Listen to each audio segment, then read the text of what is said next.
सकती थी, लेकिन ये कौन तमाशा कर दिया साहब, पार्लियामेंट्री इलेक्शन से बड़ा इलेक्शन हो गया। इसके बारे में काम करने का सलीका नहीं है मंत्रालय को कि किस तरह से लोग काम करा रहे हैं। बिहार के विकास में बड़ा नुकसान होने जा रहा है, इससे लोगों की पूरी जिंदगी बर्बाद हो रही है। और जो कैंडिडेट खड़े होंगे और जो जनता है वो सारे लोग इलेक्शन का एक मिजाज बना लेते हैं, तो उससे इलेक्शन का खर्च भी बढ़ जाता है, जनता की भी परेशानी बढ़ जाती है। जाति आधारित जनगणना इसलिए जरूरी है कि भारत देश पूरा जाति व्यवस्था पर ही मौजूद है। आप देखेंगे जब इलेक्शन होता है तो टिकट जाति पर, बच्चों का स्कूल में एडमिशन होता है तो स्कॉलरशिप जाति पर, नौकरी मिलती है तो जाति पर।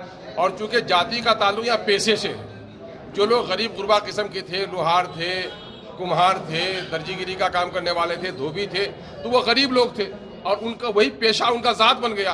तो आज तक गरीबी उनसे दूर नहीं हटी है, समाज में उनको सम्मान नहीं मिल सका है। ओबीसी की लिस्ट बनाई आपने, ईबीसी की लिस्ट बनाई आपने, एससी एसटी की लिस्ट बनाई आपने। तो ये है कि किस समुदाय की कितनी आबादी है, ये तो गणना हो जाए।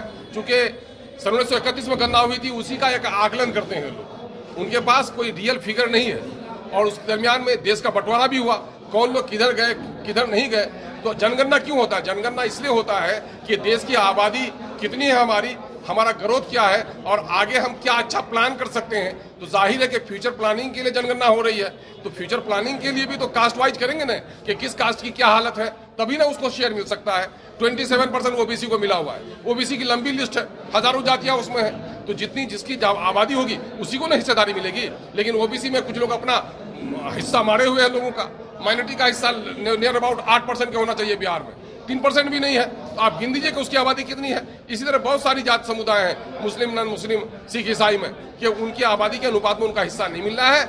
इसलिए ये काम होना चाहिए, जब वर्ग के लोगों को न्याय नहीं मिल सकता। देखिए, पंचायत चुनाव में बिहार सरकार का जो फैसला लिया गया है वो बहुत ही गैर माकूल फैसला है।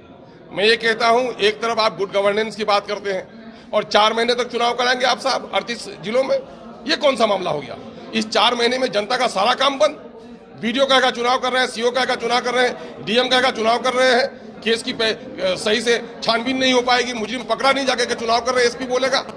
सवाल ये पैदा होता है कि 38 जिले में 38 दिन में एक एक जिले में 2 दिन कराते तो हमारे 20 दिन के अंदर में सारा कुछ गणना तक पूरी हो जा सकती थी। लेकिन ये कौन तमाशा कर दिया साहब, पार्लियामेंट्री इलेक्शन से बड़ा इलेक्शन हो गया। इसके बारे में काम करने का सलीका नहीं है मंत्रालय को कि किस तरह से लोग काम करा रहे हैं। बिहार के विकास में बड़ा नुकसान होने जा रहा है, इससे लोगों की पूरी जिंदगी बर्बाद हो रही है। और जो कैंडिडेट खड़े होंगे और जो जनता है वो सारे लोग इलेक्शन का एक मिजाज बना लेते हैं, तो उससे इलेक्शन का खर्च भी बढ़ जाता है, जनता की भी परेशानी बढ़ जाती है, उम्मीदवारों की परेशानी बढ़ जाती है। ट्रांसपेरेंसी कहते हैं और आप कहते हैं कम खर्च में इलेक्शन कराया जाए, तो जाहिर है कि नोटिफिकेशन के बाद तो हर जगह इलेक्शन का मिजाज बन गया। उस प्रखंड में भले ही इलेक्शन 7वें चरण में हो, लेकिन पहले चरण से वहां मिजाज बन गया है। तो मैं समझता हूं ये बड़ा नुकसानदेह फैसला।